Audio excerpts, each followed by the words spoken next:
গত 11 তারিখে হাইকোর্টের সামনে আমরা সমাবেশ করি। আমাদের দাবির জন্য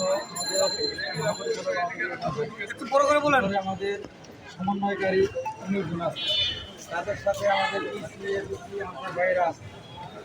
এখন আমরা অপেক্ষা করতেছি এখানে যে ভিতর থেকে আমাদের খবর দপ্তর দিক নির্দেশনা করে আমাদের এক দফা একদম মানে আমাদের কোনো কথা নাই। আর যদি না মানে তাহলে আমরা সারা বাংলাদেশ কর্মবিরতিতে যাইতে বাধ্য হব।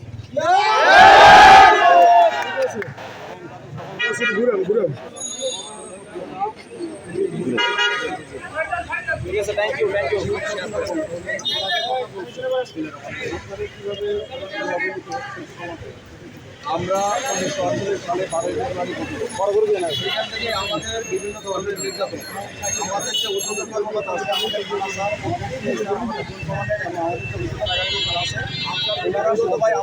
এমনভাবে আমাদেরকে নির্যাতন করে, সেটা হচ্ছে বিভিন্ন পর্যায়ে। সেটা হচ্ছে ক্যাম্পে রেশন থেকে শুরু করে, ছুটি থেকে শুরু করে, এমনকি আমাদের পোশাক, আমাদের বুট, আমাদের বেল্ট, সমস্ত ক্যাপ, মানে আমাদের A to Z সমস্ত কিছু নিয়ে তারা আমাদের কাছে সিন্ডিকেট করে। আমাদের নামে সব বরাদ্দ, কিন্তু আমাদেরকে মনে করেন বছরে একজনের বুট দেয়, 2 সেট পোশাক দেওয়ার কথা, সেখানে 2 সেট দেয় না, 1 সেট দেয় এবং বুট বেল্ট মানে পুরো ইউনিফর্ম দিতে হয়, কিন্তু সেখানে আমাদের শুধুমাত্র পোশাক দিয়ে এবং বুট দিয়ে আমাদেরকে মানে দেওয়া হয়।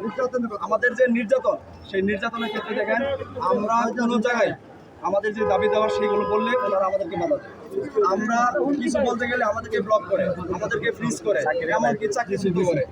এবং আমাদের যে রেশনের ক্ষেত্রে সেই 1948 সাল থেকে আমাদের রেশনের যে বরাদ্দ ছিল 125 টাকা জনপ্রতি, সেখানে এখন 589 টাকা 44 পয়সা করে আমাদের কাছ থেকে গত 2 মাস ধরে কর্তন করতেছে।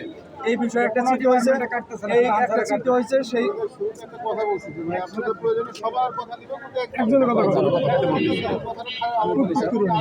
আপনাদের দাবিতে আসবে। ঠিক আছে, দাবিটা জাতীয়করণ